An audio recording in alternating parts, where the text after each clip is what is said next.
Hello friends, मैं wellness coach Sudhir आप सबका अपने YouTube channel healthy is the new wealthy में स्वागत करता हूं। मैं आपको हेल्थ के ऊपर इन्फॉर्मेशन देता रहता हूं, इन्फॉर्मेशनल वीडियो बनाता हूं। मैं एक वेलनेस कोच हूं और हम लोगों की हेल्थ चैलेंजेस को, उनकी हेल्थ प्रॉब्लम्स को सॉल्व करने के लिए मदद करते हैं। हम उनको लाइफ स्टाइल चेंज करना सिखाते हैं, उनकी हैबिट्स में सुधार ला करके उनका खाने का निजीकरण करते हुए उनको हेल्थ के जो भी गोल्स हैं उनको दिलाने में हम लोग उनकी मदद करते हैं।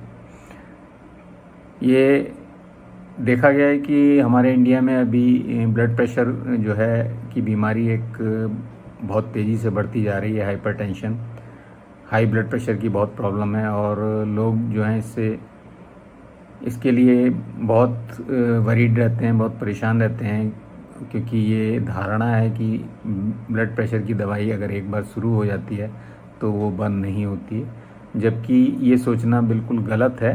ब्लड प्रेशर जो है ये लाइफ स्टाइल, गलत खान पान और गलत रहन सहन, जीवन शैली से होता है। और अगर हम जीवन शैली को अपनी इम्प्रूव कर लें और खान पान को इम्प्रूव कर लें तो ये हमारा प्रॉब्लम हाई बीपी का, हाइपरटेंशन जो है ये ठीक हो सकता है। तो लोगों का ये सवाल रहता है कि हाइपरटेंशन में हम क्या खाएं, क्या ना खाएं जिससे हमारा ब्लड प्रेशर कंट्रोल में रहे और हमें अच्छा क्या चीज़ हम करें अच्छा, जो फिर हमें ये हाइपरटेंशन से आराम मिले और हमारी दवाइयाँ कम हो सकें और हो सके तो कम हम दवाइयों को छोड़ भी सकें। तो जैसा कि मैं बता रहा हूँ, हम लोग कई तरह की डाइट्स के बारे में सुनते आ रहे हैं कि ये डाइट लेने से हाइपरटेंशन में फ़ायदा होता है, ये डाइट लेने से फ़ायदा होता है। तो कई तरह की डाइट्स हैं जिनमें से कुछ डाइट्स काफ़ी इफ़ेक्टिव हैं। तो मैं आज आपको इन्हीं डाइट्स में से एक है डैश डाइट, जो बहुत ज़्यादा इफ़ेक्टिव है, इजी टू फॉलो है और उसके कोई साइड इफ़ेक्ट्स नहीं हैं। और ये डैश डाइट, DASH, ये इसका मीनिंग है dietary approach to stop hypertension. ये US में एक स्टडी हुई थी और उसमें वहाँ उन्होंने एक्सपेरिमेंट करके लोगों के साथ, ये काफ़ी लोगों के साथ जो है ये इस पे वो किया गया था, जिसमें उनको कुछ पर्टिकुलर स्पेशल डाइट दी गई और उस डाइट्स के रिजल्ट्स देखे गए।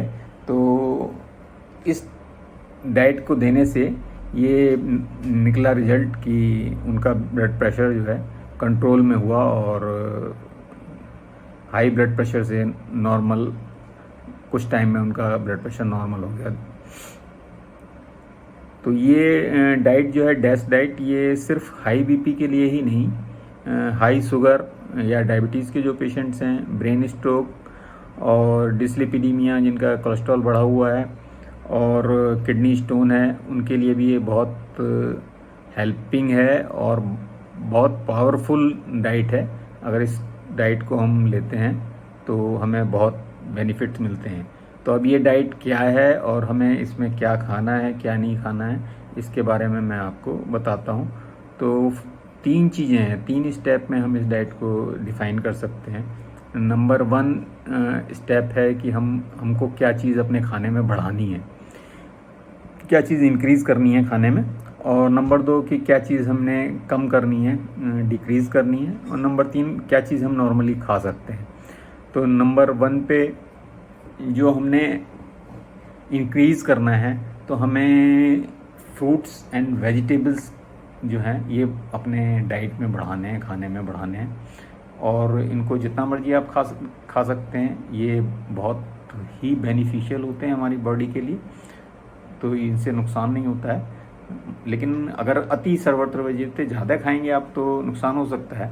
लेकिन आपने जो है ये 3 to 4 servings of fruit and vegetables, तो वेजिटेबल्स में रॉ वेजिटेबल्स भी यूज़ कर सकते हैं एज सैलड, कुक्ड वेजिटेबल भी ले सकते हैं।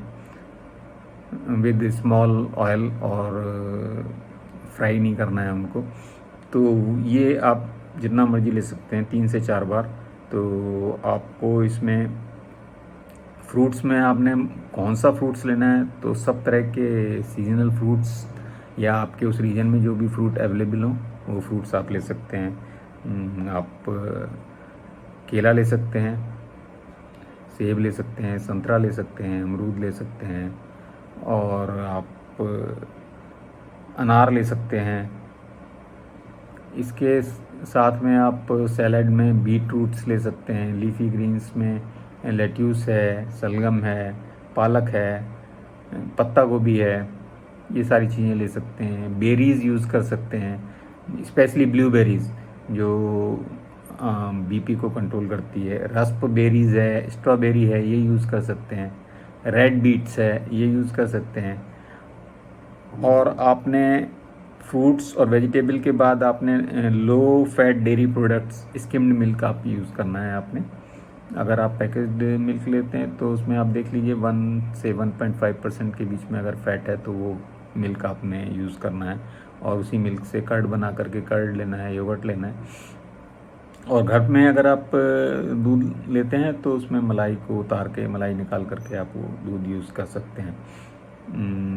फिर आपने लीन प्रोटीन यूज़ करना है।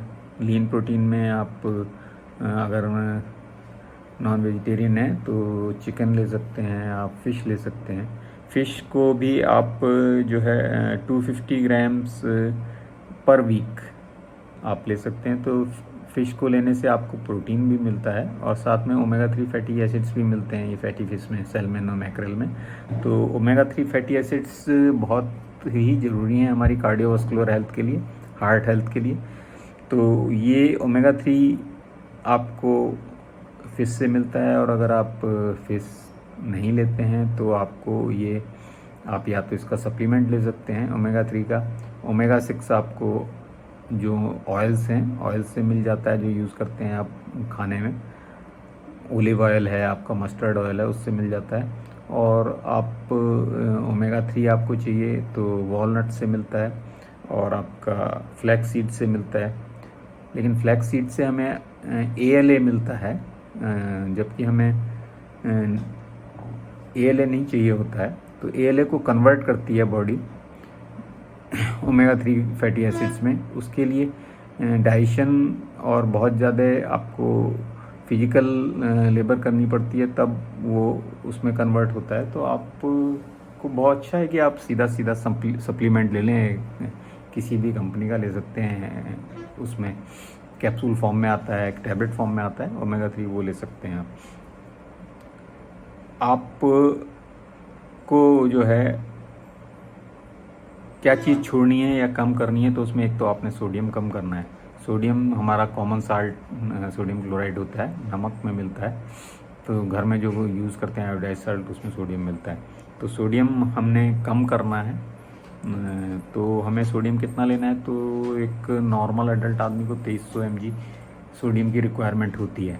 हम लो सोडियम डाइट पे जाएंगे अगर हम हाइपरटेंशन के पेशेंट हैं, तो लो सोडियम में आपको 1600 mg तक सोडियम आपने लेना है। बिल्कुल कट भी नहीं करना है, क्योंकि अगर कट करेंगे तो नुकसान होगा हमारी बॉडी को। हमने कम लेना है। आपका 2300 mg सोडियम 5 ग्राम नमक में रहता है। 1 टेबल स्पून नमक आपको पूरे दिन में यूज़ करना है। तो नमक बोलते हैं हम कि हम तो नमक कम खाते हैं, हम नमक नहीं लेते हैं ज़्यादा। लेकिन उसके अलावा अगर आप जो घर के खाने के अलावा प्रोसेस्ड फूड लेते हैं तो उसमें नमक बहुत ज़्यादा रहते हैं।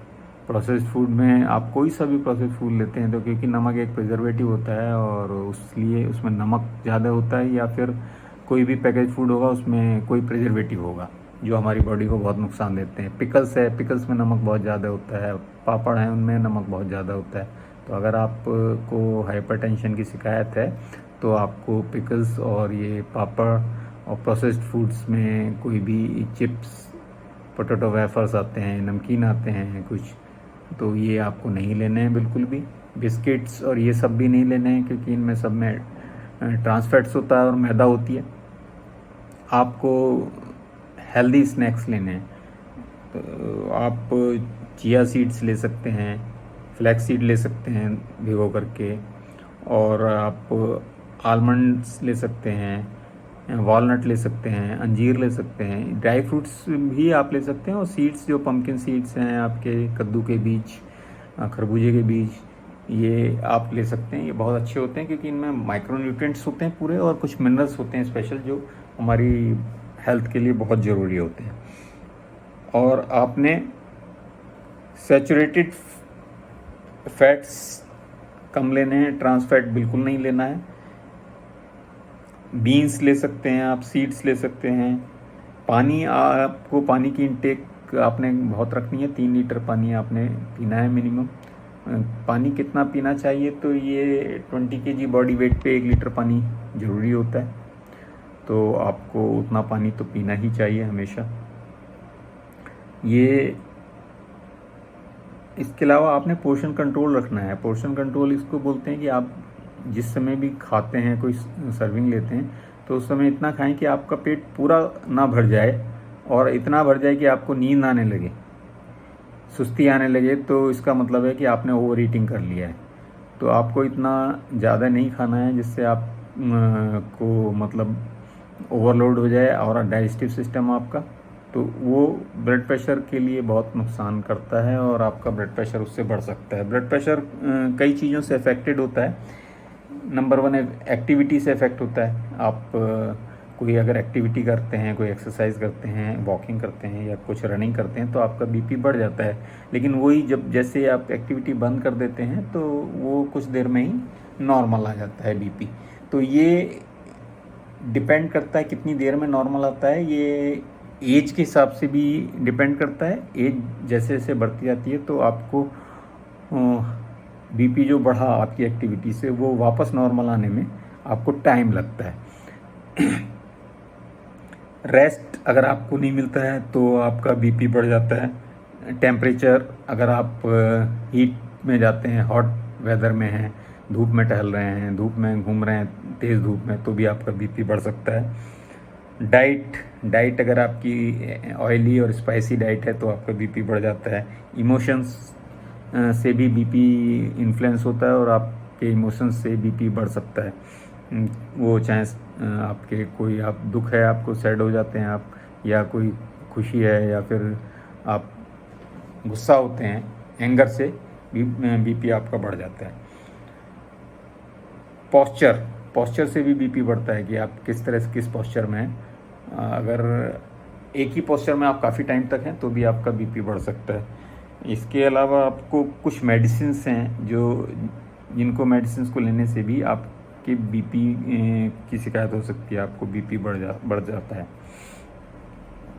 आपको जो मैंने बताया कि आपने ये डाइट लेनी है, फ्रूट्स एंड वेजिटेबल्स, ये 5 टाइम्स 5 मील्स पर आप जाएंगे, और हर सर्विंग में आप मतलब इंश्योर करें कि सलाद और फ्रूट्स रहेगा आपके।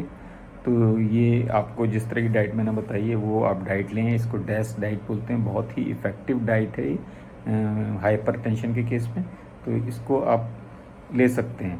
तो ये इसके साथ साथ आपको 6 से 8 घंटे की नींद भी बहुत ज़रूरी होती है अगर आपको हाइपरटेंशन है तो। अब ये सवाल उठता है कि क्या चीज़ आप और ले सकते हैं, तो उसमें ओट मील, जिसमें हाई फाइबर होता है, लो फैट होता है, लो सोडियम होता है, तो ओट मील ले सकते हैं आप। सीड्स मैंने बताया, सीड्स में आपके पम्पकिन सीड्स और फ्लैक्स सीड्स, और ये आपके तरबूज की भी वाटरमेलन सीड्स, ये आप ले सकते हैं, ये अच्छे रहते हैं। और नट्स और ड्राई फ्रूट्स में आलमंड्स, वॉलनट्स, इनमें पोटेशियम रहता है। बनाना में पोटेशियम होता है, तो आप वो ले सकते हैं। आपने पोटेशियम बढ़ाना है और मैग्नीशियम बढ़ाना है, और ये कम करना है, आपने सोडियम कम करना है। कैल्शियम भी आपको डेयरी प्रोडक्ट से मिल जाएगा, लो फैट डेयरी प्रोडक्ट्स आपने यूज़ करने हैं। गार्लिक आपने लेना है, 2-3 उसकी क्लोव आपने यूज़ करनी है। तो गार्लिक आपको नाइट्रिक ऑक्साइड भी बनाता है बॉडी के अंदर, जो आपकी ब्लड आर्टरीज़ हैं उनको फ्लेक्सिबल करने में मदद करता है नाइट्रिक ऑक्साइड। आप हर्ब्स यूज़ कर सकते हैं, जिसमें से तुलसी है, सिनेमन है, अजवाइन है, रोज़मेरी है। ये हर्ब्स आप यूज़ कर सकते हैं स्पाइस की तरह। और आपको पोमग्रेनेट अनार ले सकते हैं। अनार में बहुत अच्छा एंटीऑक्सीडेंट है जो आपके ब्लड प्रेशर को कंट्रोल करता है। और इवन ये बीट रूट जो है, बीट रूट आप अगर लेते हैं तो इसका और लौकी का जूस लेते हैं आप, तो ये इनका असर आपको 24 घंटे से 48 घंटे के अंदर ही मिलना शुरू हो जाता है और आपका बीपी नॉर्मल होना शुरू हो जाता है। तो हाई बीपी के लिए आप यही मेडिसिन ना लेते हुए ये अपना डाइट रख सकते हैं। और मेडिसिन अगर आपकी चल रही है तो उनको आप अपने इमीडिएटली बंद नहीं करेंगे, और आप ये डाइट को फॉलो करेंगे। और डाइट फॉलो होने के बाद जब आपका ब्लड प्रेशर धीरे धीरे नॉर्मल आ जाएगा तो डॉक्टर ही आपको सजेस्ट करेगा कि अब आपको किसी मेडिसिन की रिक्वायरमेंट नहीं है। तो ये डैश डाइट के बारे में मैंने आपको ये वीडियो बताया। तो अगर आपको मेरा ये वीडियो पसंद आया हो तो इसको लाइक कीजिए और अपने फ्रेंड्स और फैमिली मेम्बर्स में शेयर कीजिए।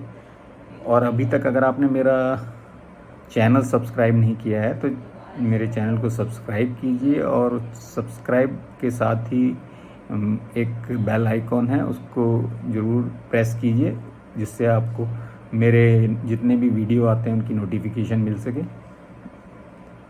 Thank you.